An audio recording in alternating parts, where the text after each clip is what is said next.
আসসালামু আলাইকুম। আশা রাখি তোমরা সবাই ভালো আছো। আমি আলহামদুলিল্লাহ অনেক ভালো আছি। তো তোমরা অনেকে রিকোয়েস্ট করেছো যে ভাইয়া জারণ বিজারণের উপর একটা ক্লাস নেন।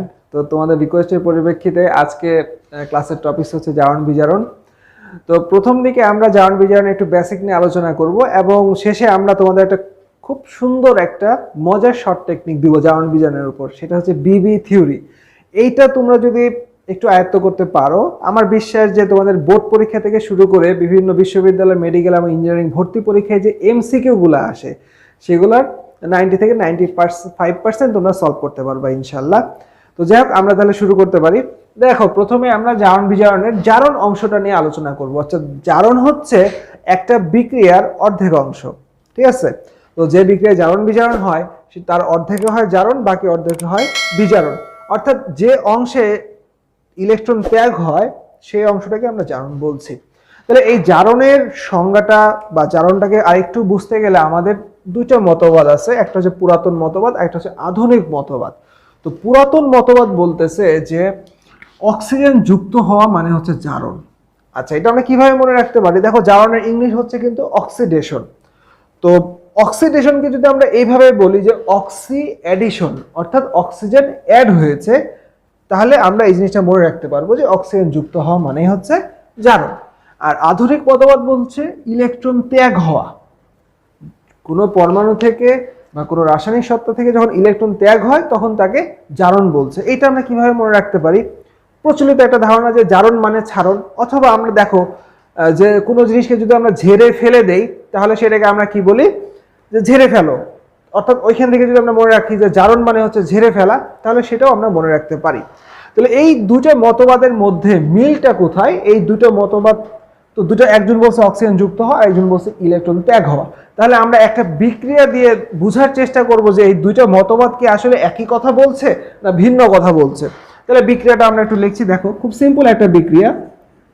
ম্যাগনেসিয়াম প্লাস অক্সিজেন বিক্রিয়া করে ম্যাগনেসিয়াম অক্সাইড তৈরি হলো। তো এই বিক্রিয়াতে পুরাতন মতবাদ অনুসারে কিন্তু ম্যাগনেসিয়ামের জারণ হয়ে গেছে, কিন্তু আধুনিক মতবাদ অনুসারে এখানে জারণটা, ইলেকট্রনটা ত্যাগ কোথায় হলো? তাহলে এটা বোঝার জন্য আমরা একটু ইলেকট্রন বিন্যাসের দিকে নজর দিই। তাহলে ম্যাগনেসিয়ামের যদি আমরা ইলেকট্রন কাঠামোটা দেখি, ম্যাগনেসিয়ামের পারমাণবিক সংখ্যা হচ্ছে 12, প্রথম কক্ষপথে 2টা, তারপরে 8টা, তারপরে হচ্ছে 2টা ইলেকট্রন থাকে। আর অক্সিজেনের হচ্ছে পারমাণবিক সংখ্যা 8, তার মানে 2টা ইলেকট্রন প্রথম কক্ষপথে, তারপরে হচ্ছে 6টা ইলেকট্রন। তো যখন তারা দুজন মিলে যৌগ তৈরি করে তখন কি ঘটনা ঘটে? ম্যাগনেসিয়ামের এই বাইরের শক্তি স্তরের 2টা ইলেকট্রন অক্সিজেন তার বাইরের কক্ষপথে নিয়ে নেয়, অর্থাৎ দুইজনেরই তখন অষ্টক পূর্ণ হয় এবং ম্যাগনেসিয়াম তখন 2+ আয়নে পরিণত হয় এবং অক্সিজেন তখন 2- আয়নে পরিণত হয় এবং দুইটা মিলে ম্যাগনেসিয়াম অক্সাইড তৈরি করে। তার মানে এখানে দেখো যে অক্সিজেন যুক্ত হচ্ছে মানে কি? ওই অক্সিজেনটা যার সাথে যুক্ত হচ্ছে তার কাছ থেকে ইলেকট্রন নিজের কাছে নিয়ে নিচ্ছে, অর্থাৎ ইলেকট্রন ত্যাগ করাচ্ছে। তাহলে আমরা এখানে মিলটা পেলাম কিন্তু, যে অক্সিজেন যুক্ত হওয়া এবং ইলেকট্রন ত্যাগ হওয়া বিষয়টা কিন্তু একই জিনিস, একই ঘটনায় দুইভাবে ব্যাখ্যা করা হয়েছে। আচ্ছা, তাহলে এখন আমরা দেখব যে আর কে কে যুক্ত হলে জারণ হয়। শুধু কি অক্সিজেন যুক্ত হলে জারণ হয়? আচ্ছা, না, শুধু অক্সিজেন যুক্ত হলে জারণ হয় না।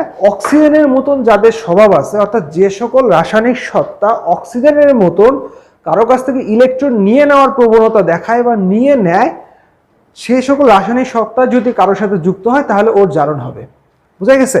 যেমন তাহলে এরকম কে কে আছে রাসায়নিক সত্তা? যেমন অধাতুগুলা, ম্যাক্সিমাম অধাতুগুলা হচ্ছে অক্সিজেনের মতন স্বভাব প্রদর্শন করে। যে অধাতুগুলো হচ্ছে তোমার অক্সিজেনের মতন অধাতুগুলো যার সাথে যুক্ত হয় তার কাছ থেকে ইলেকট্রনটা নিয়ে নেওয়ার চেষ্টা করে। যেমন তোমার ধরো যে হ্যালোজেনগুলা, হ্যালোজেন অধাতু, কারোর সাথে যুক্ত হলে সেই ইলেকট্রনগুলো নিয়ে নেওয়ার চেষ্টা করে। সালফার কারোর সাথে যুক্ত হলে তার ইলেকট্রন নিয়ে নেওয়ার চেষ্টা করে। তো এরকম অধাতুগুলা। তারপরে হচ্ছে তোমার যৌগমূলকগুলা, যেমন আমরা বলতে পারি SO4 2-, SO3 2-, CO3 2-, NO3-, NO2-। এই যে এরকম যে যৌগমূলকগুলো আছে এদেরকে যদি একটু খেয়াল করে দেখো তোমরা, দেখো এখানে কিন্তু অতিরিক্ত 2টা ইলেকট্রন আছে। তাহলে এই যৌগমূলকগুলো অতিরিক্ত দুটো ইলেকট্রন কোথায় পেল? কারণ সালফার এবং অক্সিজেন এই পরমাণুগুলো যখন তৈরি হয়েছে তখন কিন্তু সমান সংখ্যক প্রোটন এবং ইলেকট্রন নিয়ে তৈরি হয়েছে, এদের কিন্তু কোনো এক্সট্রা ইলেকট্রন ছিল না। তাহলে এই এক্সট্রা ইলেকট্রনটা কোথায় থেকে আসলো? নিশ্চয়ই সে কারো কাছ থেকে ইলেকট্রন দুটো কেড়ে নিয়েছে। অর্থাৎ এই যৌগমূলকগুলো, ঋণাত্মক মূলকগুলো যদি কারোর সাথে যুক্ত হয় তাহলে তার কাছ থেকে ইলেকট্রনগুলো কেড়ে নেয়, তার মানে এরা যুক্ত হলেও তাকে আমরা জারণ বলবো। তাহলে অক্সিজেন যুক্ত হলে যে শুধু জারণ হচ্ছে তা না, কিন্তু অক্সিজেনের মতন যাদের স্বভাব অর্থাৎ ইলেকট্রন কেড়ে নিবে এরকম স্বভাবের যারাই আছে তারাই যুক্ত হলে আমরা জারণ বলবো। ঠিক আছে, তাহলে আমরা কিন্তু এখন আধুনিক মতবাদ এবং পুরাতন মতবাদের মধ্যে একটা মিল দেখতে পেলাম যে ইলেকট্রন ত্যাগ হওয়া বা ঋণাত্মক কোনো মূলক যুক্ত হওয়া একই ঘটনা। ঠিক আছে, তাহলে এখন আমরা বিজারণ দেখব। তো দেখো এখন আমরা দেখব যে বিজারণ কাকে বলে। বিজারণের ঠিক সেম ভাবে আমাদের দুইটা মতবাদ আছে, পুরাতন মতবাদ এবং আধুনিক মতবাদ। তো পুরাতন মতবাদ বলছে যে হাইড্রোজেন যুক্ত হওয়াকে বলা হচ্ছে বিজারণ, আর আধুনিক মতবাদ বলছে যে ইলেকট্রন গ্রহণ হওয়া। এর আগে আমরা জারণের ক্ষেত্রে কি দেখছিলাম যে ইলেকট্রন ত্যাগ হওয়া হচ্ছে জারণ, তো ঠিক তার বিপরীত হচ্ছে ইলেকট্রন গ্রহণ হওয়াটাকে বলছি আমরা বিজারণ। আচ্ছা, এখন পুরাতন মতবাদে যেটা বলছে হাইড্রোজেন যুক্ত হওয়া, এখন হাইড্রোজেন যুক্ত হলে কি ঘটে আমরা একটা বিক্রিয়ার সাহায্যে সেটা বোঝার চেষ্টা করব। দেখো এর যদি এখানে আমরা একটা বিক্রিয়া লিখি যে হাইড্রোজেন প্লাস ক্লোরিন বিক্রিয়া করে HCl তৈরি করছে, আমরা এই বিক্রিয়াটা লিখলাম। এখন এই বিক্রিয়াটার ক্ষেত্রে দেখো যে এখানে হাইড্রোজেন যুক্ত হচ্ছে, তার মানে এখানে ক্লোরিনের কি হয়েছে? ক্লোরিনের বিজারণ হয়েছে। তো অ্যাকচুয়ালি হাইড্রোজেন যুক্ত যদি হয় ক্লোরিনের সাথে তাহলে কি ঘটে সেটা আমরা দেখব, এবং আধুনিক মতবাদের সাথে এর মিলটা কোথায়। কারণ হাইড্রোজেন যুক্ত হচ্ছে ঠিক আছে, তাহলে ইলেকট্রন গ্রহণটা কিভাবে হলো সেটা আমরা একটু খেয়াল করে দেখব। দেখো নর্মালি আমরা জানি যে একটা ক্লোরিন পরমাণুতে তার 3টে কক্ষপথ থাকে। প্রথম কক্ষপথে 2টা ইলেকট্রন থাকে, 2 নম্বর কক্ষপথে থাকে কয়টা ইলেকট্রন? 8টা ইলেকট্রন।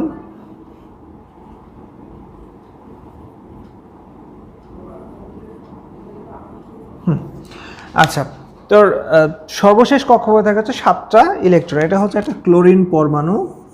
তো এই ক্লোরিন পরমাণুটা কি করেছে যে এই যে হাইড্রোজেন পরমাণুটা আছে, একটা হাইড্রোজেন পরমাণু তার সর্ববহিস্থ শক্তি স্তরে, এটা একটা হাইড্রোজেন পরমাণু যদি ধরি, তার সর্ববহিস্থ শক্তি স্তরে যে ইলেকট্রনটা ছিল সেই ইলেকট্রনটাকে জোড়া তৈরি করার জন্য ক্লোরিন তার কক্ষপথে টেনে নিয়ে আসছে। ক্লোরিনের নিউক্লিয়াসটা এই হাইড্রোজেনটাকে জোড়া তৈরি করার জন্য এখানে টেনে নিয়ে আসছে, অর্থাৎ হাইড্রোজেন কিন্তু তার ইলেকট্রনটা ক্লোরিনের কক্ষপথে দিয়ে দিয়েছে। ঠিক আছে, তার মানে ক্লোরিন ইলেকট্রনটাকে গ্রহণ করেছে। ঠিক আছে, আমরা এইভাবে বলতে পারি জিনিসটাকে, হাইড্রোজেন যুক্ত হয় মানে হচ্ছে হাইড্রোজেনের ইলেকট্রনটা সে গ্রহণ করেছে। ঠিক সেম ভাবে যে হাইড্রোজেন যুক্ত হলে যদি বিজারণ হয় তাহলে হাইড্রোজেনের মতন যাদের বৈশিষ্ট্য আছে, অর্থাৎ যাদের চিন্তাভাবনা বা যেসব পরমাণু ইলেকট্রন দান করতে চায়, কাউকে ইলেকট্রন দিতে চায় বা সহজে দিয়ে দেয়, তো সেই সকল পরমাণু যদি কারোর সাথে যুক্ত হয়, বিশেষ করে ধাতুগুলা, তাহলে যদি ধাতুগুলা যুক্ত হয় কারোর সাথে, ধাতুগুলা, কারণ অধিকাংশ ধাতুর প্রবণতা হচ্ছে ইলেকট্রন দান করা, তাহলে ইলেকট্রন দান করার যেহেতু প্রবণতা হাইড্রোজেনেরও আছে এবং ধাতুরও আছে, অতএব ধাতুগুলোও যদি যুক্ত হয় তাহলে সেই ক্ষেত্রে আমরা বুঝবো হচ্ছে যে তার বিজারণ হয়েছে। যেমন ধরো যে আমরা আরেকটা উদাহরণ দিতে পারি, এখানে আমরা যদি এখানে আরেকটা উদাহরণ দিই যে সোডিয়াম এবং ক্লোরিন, সোডিয়াম প্লাস ক্লোরিন এটা বিক্রিয়া করে সোডিয়াম ক্লোরাইড তৈরি করেছে। তো এইখানে কিন্তু সোডিয়াম তার বাইরের কক্ষপথে একটা ইলেকট্রন ক্লোরিনকে দিয়ে দিয়েছে, অতএব হাইড্রোজেন যুক্ত হওয়া যদি বিজারণ হয় এখানে সোডিয়াম যুক্ত হওয়াটাও বিজারণ হবে। কারণ আমাদের খুব কমন একটা আছে, তোমাদের ক্লাস 8 থেকে তোমরা পড়ে আসছো, সোডিয়ামের সর্বশেষ কক্ষপথে একটা ইলেকট্রন থাকে আর ক্লোরিনের সর্বশেষ কক্ষপথে তোমার 7টা ইলেকট্রন থাকে, যেটা আমরা দেখালাম। সোডিয়াম কি করে, তার এই একটা ইলেকট্রনকে ক্লোরিনকে দিয়ে দেয়, ক্লোরিন অষ্টক পূর্ণ করে, তার মানে এখানে সোডিয়ামের প্রবণতা হচ্ছে হাইড্রোজেনের মতন ইলেকট্রন দান করা। অতএব যে বিক্রিয়াতে মনে করো যে এখানে ক্লোরিন যেহেতু হাইড্রোজেনের সোডিয়ামের ইলেকট্রনটাকে গ্রহণ করেছে, অতএব ক্লোরিন আধুনিক মতবাদ অনুসারে ক্লোরিনের বিজারণ হয়েছে, আবার পুরাতন মতবাদ অনুসারেও এইখানে ক্লোরিনের বিজারণ হয়েছে। ঠিক আছে, তাহলে আমরা জারণের ক্ষেত্রে যে জিনিসটা দেখলাম যে জারণে ইলেকট্রন ত্যাগ হবে আর বিজারণে ইলেকট্রন গ্রহণ হবে। জারণের ক্ষেত্রে অক্সিজেন যুক্ত হবে, বিজারণের ক্ষেত্রে হাইড্রোজেন অথবা হাইড্রোজেনের মতন যারা আছে যে ইলেকট্রন দেওয়ার প্রবণতা আছে তারা যুক্ত হবে। ওকে, তাহলে জারণ বিজারণের মোটামুটি কনসেপ্টটা ক্লিয়ার, আরও অনেক ডিটেলস আছে, তো আমি অত ডিটেলসে যাচ্ছি না আজকে। তো এখন আমরা শেখার চেষ্টা করব হচ্ছে জারক আর বিজারক কাকে বলে। কারণ জারণ বিজারণের যে টার্মটা আছে, জারণ বিজারণ হচ্ছে একটা প্রক্রিয়ার নাম, আর জারক বিজারক হচ্ছে একটা রাসায়নিক সত্তার নাম। তা আমরা এতক্ষণ প্রক্রিয়াটা দেখলাম যে জারণ প্রক্রিয়াটা কি, বিজারণ প্রক্রিয়াটা কি। এখন আমরা দেখব যে জারক কাকে বলে, বিজারক কাকে বলে। যে উদাহরণ দুটো আমরা লিখেছিলাম, আমরা সেই উদাহরণ দিয়েই ব্যাখ্যা দেওয়ার চেষ্টা করি। প্রথমে আমরা উদাহরণটা লিখেছিলাম ম্যাগনেসিয়াম এবং অক্সিজেনের ম্যাগনেসিয়াম অক্সাইড তৈরি করেছে। এখন আমরা এই উদাহরণটা দিয়ে যদি ব্যাখ্যাটা দেওয়ার চেষ্টা করি, একটু খেয়াল করে দেখো এখানে আমরা কি বলেছিলাম, যে ম্যাগনেসিয়াম তার দুইটা ইলেকট্রনকে ত্যাগ করে দিছে, ম্যাগনেসিয়াম তার দুইটা ইলেকট্রনকে অক্সিজেনকে দিয়ে দিয়েছে, মাইনাস দুইটা ইলেকট্রন, ম্যাগনেসিয়াম তার দুইটা ইলেকট্রনকে অক্সিজেনকে দিয়েছে, অর্থাৎ অক্সিজেন ম্যাগনেসিয়ামের কাছ থেকে দুইটা ইলেকট্রন গ্রহণ করছে। তার মানে ম্যাগনেসিয়ামের এখানে জারণ হয়েছে, কারণ ইলেকট্রন ত্যাগ করে দেওয়া মানে হচ্ছে জারণ, ম্যাগনেসিয়ামের এখানে জারণ হয়েছে। আর ইলেকট্রন গ্রহণ করা মানে হচ্ছে বিজারণ, যেটা আমরা দেখলাম যে ইলেকট্রন গ্রহণ হওয়া, তার মানে অক্সিজেনের বিজারণ হয়েছে। তাহলে ম্যাগনেসিয়ামের জারণ হয়েছে, আর অক্সিজেন যেহেতু ইলেকট্রন গ্রহণ করছে অতএব ওর বিজারণ হয়েছে। তো এখন ম্যাগনেসিয়ামের কার জন্য জারণ হয়েছে? ম্যাগনেসিয়ামের এই যে জারণটা হয়েছে, এই জারণটার জন্য কে দায়ী? অক্সিজেন দায়ী। মানে অক্সিজেন ম্যাগনেসিয়ামকে জারিত করেছে। তাহলে যে জারিত করে তাকে বলা হয় জারক, যে জারিত করে তাকে বলা হয় জারক। ঠিক আছে, জারিত হয় না কিন্তু জারিত করে, কারণ এখানে ম্যাগনেসিয়ামটার যে জারণ হয়েছে, এই জারণ হওয়ার পিছনের কারণটা হচ্ছে অক্সিজেন। অক্সিজেন ইলেকট্রন দুটো গ্রহণ করে নিয়েছে, অতএব এই জন্য ম্যাগনেসিয়ামের জারণ হয়েছে। অতএব আমরা এখানে অক্সিজেনটা হচ্ছে জারক। একটা জিনিস খেয়াল করে দেখো, যে লেখালেখি করে তাকে আমরা লেখক বলি, যে গান করে তাকে আমরা গায়ক বলি। তাহলে যে জারণ করবে, যার জারণ হবে সেটা কিন্তু না, যে জারণ করবে। তাহলে এখানে অক্সিজেনের কারণে ম্যাগনেসিয়ামের জারণ হয়েছে, অর্থাৎ অক্সিজেন ম্যাগনেসিয়ামকে জারিত করেছে, অতএব অক্সিজেন হচ্ছে এখানে জারক। এ হচ্ছে জারক। ওকে, আচ্ছা, আবার দেখো অক্সিজেনের বিজারণ হয়েছে। বিজারণটা কার কারণে হয়েছে? এই ম্যাগনেসিয়ামের কারণে হয়েছে, অতএব ম্যাগনেসিয়াম এখানে হচ্ছে বিজারক, কারণ যে বিজারণ করে সে হচ্ছে বিজারক। তাহলে এইখানে মজার একটা জিনিস দেখো, যে বিজারকের জারণ হয়েছে আর জারকের বিজারণ হয়েছে। এই জিনিসটা আমাদেরকে মনে রাখতে হবে, যে যার যেটা মানে যে যার নাম বিজারক তার কখনো বিজারণ হয় না, তার সবসময় জারণ হয়। যার নাম জারক তার কখনো জারণ হয় না, সবসময় বিজারণ হয়। আচ্ছা, এখানে আমরা চিনব কি করে যে কে জারক কে বিজারক? আমাদের পরীক্ষাতে প্রায় একটা প্রশ্ন আসে যে একটা বিক্রিয়া দেওয়া থাকে, এই বিক্রিয়াতে কে জারক কে বিজারক, এটা ব্যাখ্যা করো। এরকম বহুত বিক্রিয়া আছে, দিয়ে এমসিকিউতে আসে, সিকিউতে আসে, এবং কি এটা হচ্ছে তোমার ভর্তি পরীক্ষাতেও আসে।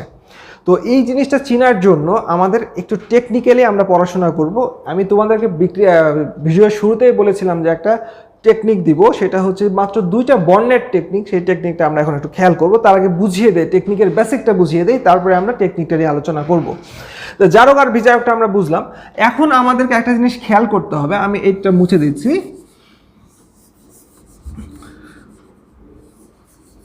আচ্ছা, এখন আমরা দেখলাম যে অক্সিজেনটা হচ্ছে জারক। আমরা এখানে আবার জারকটা লিখে দিচ্ছি, অক্সিজেন হচ্ছে তোমার জারক আর ম্যাগনেসিয়াম হচ্ছে বিজারক। ওকে, আচ্ছা, এখন দেখো জারণ মান এই টার্মটা আমাদেরকে বুঝতে হবে। তোমরা অনেকে জানো জারণ মান সম্বন্ধে, আমি এর পরের অংশে ভিডিও মানে এর পরের পার্টে বা পরের অংশে আমি বিস্তারিত আলোচনা করবো জারণ মান নিয়ে। তো জারণ মান, ম্যাগনেসিয়াম যেহেতু নিরপেক্ষ অতএব এর জারণ মান হচ্ছে 0। অক্সিজেন এখানে নিরপেক্ষ, অক্সিজেন এখানে পরমাণু হিসেবে আছে, ম্যাগনেসিয়াম তোমার পরমাণু হিসেবে আছে, অতএব এই দুজনের জারণ মান হচ্ছে 0। আচ্ছা, এই জায়গাতে এসে ম্যাগনেসিয়ামের জারণ মান কত হয়েছে? +2 হয়েছে জারণ মান, অক্সিজেনের জারণ মান হচ্ছে -2। ঠিক আছে, এগুলো হচ্ছে তোমার জারণ মান। এগুলো হচ্ছে সব জারণ মান। তাহলে নিরপেক্ষ বলে ম্যাগনেসিয়ামের 0, অক্সিজেনের 0, কারণ আমরা জানি যে নিরপেক্ষ পরমাণুর মুক্ত পরমাণুর জারণ মান সবসময় 0 হয়, তাহলে এই দুটারই 0। কিন্তু বিক্রিয়ার শেষে আয়সা কি হয়েছে, +2 হয়েছে, -2 হয়েছে। +2 কেন হয়েছে, কারণ ম্যাগনেসিয়াম 2টা ইলেকট্রন দিয়ে দিয়েছে আর অক্সিজেন 2টা ইলেকট্রন গ্রহণ করছে। আচ্ছা, এখন তাহলে কি ঘটনা ঘটতেছে একটু খেয়াল করে দেখো তো। বিজারকের ছিল 0, হয়ে গেছে +2, 0 থেকে +2। ম্যাগনেসিয়াম হচ্ছে বিজারকের কি ঘটনা ঘটছে, 0 থেকে +2 হয়েছে। আর জারকের কি ঘটছে, জারকের দেখো 0 থেকে -2, 0 থেকে -2 হয়েছে। তার মানে বিজারকের জারণ মান কি হয়েছে, বৃদ্ধি পেয়েছে, আর জারকের জারণ মান হ্রাস পেয়েছে, 0 থেকে -2 হয়েছে। তাহলে আমরা যদি বুঝতে পারি যে বিজারকের জারণ মান বৃদ্ধি পায়, তার মানে যার জারণ মান বৃদ্ধি পায় সেই বিজারক। আমি আবারও বলছি, আমরা যদি বুঝতে পারি যে বিজারকের জারণ মান বৃদ্ধি পায়, বিজারকের জারণ মান সবসময় বৃদ্ধি পাবে, ঠিক আছে? তাহলে সবসময় বৃদ্ধি পাবে। তাহলে আমি যদি জারণ মানটা চেক করি যে কার জারণ মান বৃদ্ধি পেয়েছে, তাহলে কিন্তু আমি বিজারককে চিনতে পারবো। তাহলে আমাদের টেকনিকটা কি দেখো, বিজারকের বৃদ্ধি পায় জারণ মান। তাহলে এইখান থেকে আমরা টেকনিকটা নিতে পারি, একটা শব্দ বা দুইটা বর্ণ আমরা মনে রাখবো, দুইটা বর্ণ, সেটা হচ্ছে বিজারক বৃদ্ধি, বিজারক বৃদ্ধি আর কি, আমরা বৃদ্ধি লিখতে পারি, বৃদ্ধি একই জিনিস।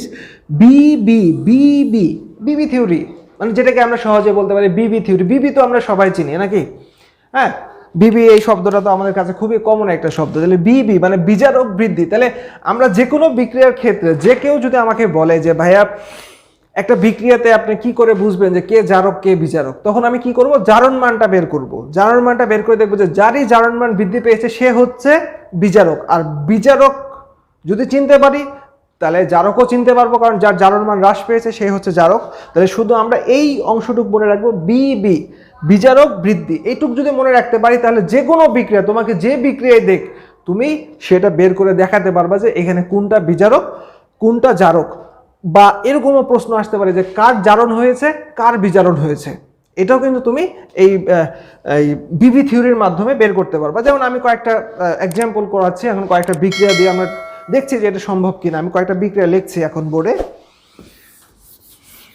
তো দেখো এখানে আমরা 3টা বিক্রিয়া লিখেছি। তো এই 3টা বিক্রিয়াতে আমরা চেষ্টা করবো যে ওই বিবি থিওরি দিয়ে আমরা এর সলভগুলো করতে পারি কিনা। আসলে এই বিক্রিয়াগুলো থেকে কি ধরনের প্রশ্ন আছে, আমাদের বিভিন্ন যে বোর্ড পরীক্ষার এমসিকিউ থাকে বা অ্যাডমিশন ভর্তি পরীক্ষার যে এমসিকিউগুলো থাকে, এমসিকিউতে কি ধরনের প্রশ্ন আসে দেখো। এখান থেকে প্রশ্নটা আসতে পারে কে জারক কে বিজারক, বা কার জারণ হয়েছে কার বিজারণ হয়েছে, এই ধরনের প্রশ্নগুলো কিন্তু এই বিক্রিয়াগুলো থেকে সাধারণত সচরাচর দেয়। তো আমরা যেটা বললাম যে ছোট যে থিওরিটা বিবি থিওরিতে, এই প্রত্যেকটা প্রশ্নের অ্যান্সার আমরা খোঁজার চেষ্টা করব, দেখি হয় কিনা। তো ফার্স্টেই দেখো যে আমরা এদের জারণ মানগুলো নির্ণয় করি। প্রথম 1 নম্বর বিক্রিয়া দিয়ে আমরা শুরু করি। 1 নম্বর বিক্রিয়া, ধাপে ধাপে আমরা প্রত্যেকটা বিক্রিয়ারই এই প্রশ্নগুলোর অ্যান্সার আমরা খুঁজে বের করব ওই ছোট থিওরি দিয়ে। তো দেখো জিঙ্ক হচ্ছে মুক্ত অবস্থায় আছে, আমরা জানি যে মুক্ত পরমাণুর জারণ মান সবসময় 0। আর কপারের, এখানে তোমার কপারের জারণ মান হচ্ছে +2, আর যেহেতু SO4 একটা যৌগমূলক, এর পুরাটার জারণ মান হচ্ছে -2, কারণ আমরা জানি যে সালফেটের জারণ মান হচ্ছে -2। আচ্ছা, জিঙ্কের জারণ মান হচ্ছে আমাদের এখানে +2, আর এই সালফেটের জারণ মান হচ্ছে -2। তো এই যৌগমূলকগুলোর জারণ মান আয়নের, যার যত আয়ন, যে যৌগমূলকের আয়ন যত তার জারণ মান তত। এটা তো তোমরা ক্লাস 8-এ দেখেছো, যৌগমূলকগুলো ক্লাস 8 থেকে তোমাদের আছে। তো কপারের ক্ষেত্রে এটা হচ্ছে তোমার জারণ মান আসবে 0, যেহেতু সে মুক্ত পরমাণু। এখন প্রশ্ন হচ্ছে যে বিবি থিওরিটা কি বলছে। বিবি থিওরি আমাদেরকে বলছে যে বিজারক বৃদ্ধি, অর্থাৎ যার বৃদ্ধি হবে জারণ মান সেই বিজারক হবে। তাহলে আমরা আগে বিজারক খুঁজে বের করব, বিজারক খুঁজে বের করলে আমরা জারকও পাবো। তাহলে দেখো কার বৃদ্ধি হয়েছে, এখানে আমাদের জিঙ্ক ছিল হচ্ছে 0 থেকে হয়ে গেছে +2, আর এখানে কপারের জারণ মান ছিল +2 হয়ে গেছে হচ্ছে 0। তার মানে এখানে বিজারক বৃদ্ধি, তার মানে এখানে জিঙ্ক হচ্ছে বিজারক, আর কপার হচ্ছে জারক। আর আমরা জানি যে জারকের হয় বিজারণ আর বিজারকের হয় জারণ। তাহলে এই যে প্রশ্নটা আছে যে কার জারণ হয়েছে, দ্যাটস মিন যে বিজারক তার জারণ হয়েছে, তারপরে এখানে অ্যান্সারটা হবে জিঙ্ক। আর যদি বলা হচ্ছে কার বিজারণ হয়েছে, তাহলে বিজারণ হয় কার, জারকের, জারকের বিজারণ হয়, বিজারকের জারণ হয়, তাহলে এখানে অ্যান্সারটা হবে কপার। তাহলে 1 নম্বর বিক্রিয়াতে কিন্তু আমরা 4টে অপশনে পেয়ে গেলাম যে কার, কে জারক, কে বিজারক, কার জারণ হয়েছে, কার বিজারণ হয়েছে। ক্লিয়ার? আচ্ছা, এখন দেখো আমরা 2 নম্বর যে বিক্রিয়াটা আছে, 2 নম্বর বিক্রিয়াতে একটু ট্রাই করে দেখি যে 2 নম্বর বিক্রিয়াটা হয় কিনা। আচ্ছা, 2 নম্বর বিক্রিয়াটা কিন্তু বুয়েটের অ্যাডমিশনে 10-11 সেশনে আসছিল। তো এইখান থেকে কে জারক কে বিজারক এটা বের করার প্রশ্ন ছিল। তো দেখো তুমি এই সামান্য বিবি থিওরি দিয়ে এই প্রবলেমটা সলভ তুমি করতে পারো কিনা। তো এইখানে লেডের ক্ষেত্রে দেখো, এই লেড এর জারণ মান হচ্ছে এখানে +4, কারণ সে 2টা অক্সিজেনকে ধরেছে, একটা অক্সিজেনের জারণ মান হচ্ছে -2, যেহেতু 2টা অক্সিজেন আছে অতএব এই লেডের জারণ মান হবে +4। এখানে ম্যাঙ্গানিজের জারণ মান তো আমরা বুঝতেই পারছি যে সে যেহেতু আয়নিত অবস্থায় আছে, তার মানে এর জারণ মান হচ্ছে +2। এখানে এর জারণ মান SO4 এর জারণ মান -2। আচ্ছা, এইখানে লেডের জারণ মান কত আসছে, লেড যেহেতু SO4 এর সাথে যুক্ত আছে, SO4 এর জারণ মান হচ্ছে -2, অতএব লেডের জারণ মান আসবে হচ্ছে তোমার +2। ক্লিয়ার? লেডের জারণ মান আসবে হচ্ছে +2। আর ম্যাঙ্গানিজ, এখানে তোমার ম্যাঙ্গানিজের জারণ মানকে ধরবো হচ্ছে x প্লাস -2 × 4 = -1, অর্থাৎ অতএব x আসবে হচ্ছে +7। তার মানে x এর জারণ মান হচ্ছে এখানে, ম্যাঙ্গানিজের জারণ মান হচ্ছে এখানে +7। ওকে, তাহলে এখানে আমরা জারণ মানগুলো নির্ণয় করে ফেললাম। এখন আমরা বিবি থিওরি অ্যাপ্লাই করব। বিবি থিওরিতে আমাকে বলছে যার বৃদ্ধি হয়েছে সেই বিজারক। এখন এখানে ম্যাঙ্গানিজের জারণ মান ছিল +2, সেখান থেকে হয়ে গেল হচ্ছে +7, +2 থেকে হয়ে গেল হচ্ছে তোমার +7। ওকে, আর লেডের জারণ মান ছিল হচ্ছে +4, লেডের জারণ মান হয়ে গেল +2। তার মানে এখানে বিবি থিওরি অনুসারে বিজারক হচ্ছে ম্যাঙ্গানিজ। অর্থাৎ এখানে আমরা যদি কারণ ম্যাঙ্গানিজের বৃদ্ধি পেয়েছে, অতএব বিজারক যদি আমাকে কেউ যদি বলে যে বিজারককে, এখানে বিজারক হবে এখানে ম্যাঙ্গানিজ। এমএন। ওকে, আচ্ছা, এখন যদি বলে জারককে, তাহলে যার কমে গেছে জারণ মান সে হচ্ছে জারক, তাহলে এটা কি লেড হবে, পিবি। তাহলে এখন যদি কেউ বলে যে কার জারণ হয়েছে, আমরা জানি যে বিজারকের জারণ হয়, অতএব ম্যাঙ্গানিজের হচ্ছে তোমার এখানে জারণ হয়েছে। ওকে, আর কার বিজারণ হয়েছে, তো অবশ্যই লেডের, কারণ জারকের বিজারণ হয়। তাহলে দেখো এটা কিন্তু বুয়েটের প্রশ্ন ছিল 2010-11 সেশনে। তোমরা কিন্তু এই বিবি থিওরির মাধ্যমে খুব সহজেই সলভ করে ফেললা। এই একটা থিওরি তোমরা যদি মনে রাখো, তোমাদের আর ইনশাল্লাহ এটা লাগবে না। হ্যাঁ, এখন তোমাদের অনেকের জারণ মান নির্ণয়ে একটু প্রবলেম হতে পারে যে ভাই জারণ মান কীভাবে নির্ণয় করব। এটার আমরা একটা ভিডিও ইনশাল্লাহ আগামী দিন দিয়ে দিব, আগামী পার্টে, যে ওই ভিডিও থেকে তুমি মানে যে কোনো মৌলের ব্যতিক্রম থেকে শুরু করে সহজ মৌলের জারণ মান তোমার মানে তুমি নির্ণয় করতে পারবে ইনশাল্লাহ। মানে তোমার কোনো প্রবলেম হবে না, একদম পানির মতন সহজ মনে হবে তোমার কাছে জারণ মান। ওকে, সেটা আমরা আগামী ক্লাসটাতে আলোচনা করবো বা নেক্সট ক্লাসে।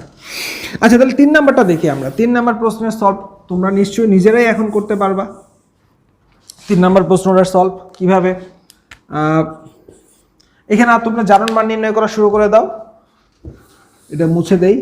হ্যাঁ, তো এখানে ক্লোরিনের জারণ মান, চিনের জারণ মান এখানে হচ্ছে +2। কারণ কি, কারণ ক্লোরিনের জারণ মান এখানে -1 আর 2টা ক্লোরিন আছে, অতএব -2কে নিউট্রালাইজ করতে গেলে +2 লাগবে। আয়রনের জারণ মান এখানে হচ্ছে +3, কারণ আমরা জানি ক্লোরিনের জারণ মান 1 আর এখানে 3টা ক্লোরিন আছে, অতএব -3 হবে। ওকে নিউট্রালাইজ করতে গেলে +3 লাগবে আমাদের। তো এখানে দেখো টিনের জারণ মান অবশ্যই +4, কারণ এখানে তোমার 4টা ক্লোরিন আছে, আর এখানে তোমার +2 কারণ 2টা ক্লোরিন আছে। তো এখানে আমরা কি দেখতে পাচ্ছি, বিজারক বৃদ্ধি, বিবি থিওরি, যার কার বৃদ্ধি হয়েছে সেটা আগে দেখবো। +2 ছিল, +2 থেকে +4 হয়েছে, +2 থেকে +4 হয়েছে, বিবি থিওরি, বিজারক বৃদ্ধি। তার মানে এখানে বিজারক হচ্ছে টিন, এসএন হচ্ছে বিজারক। তাহলে এসএন যদি বিজারক হয়, তাহলে জারক কে হবে, এখানে কার হ্রাস পেয়েছে, আয়রনের ছিল +3, আয়রনের হয়ে গেছে হচ্ছে তোমার +2, তার মানে হ্রাস পেয়েছে, কমে গেছে, অতএব এখানে জারক হচ্ছে আয়রন। তাহলে এখানে কার জারণ হয়েছে? যে বিজারক তার জারণ হয় টিন। কার বিজারণ হয়েছে? যে জারক তার বিজারণ হয়, অতএব এখানে আয়রন।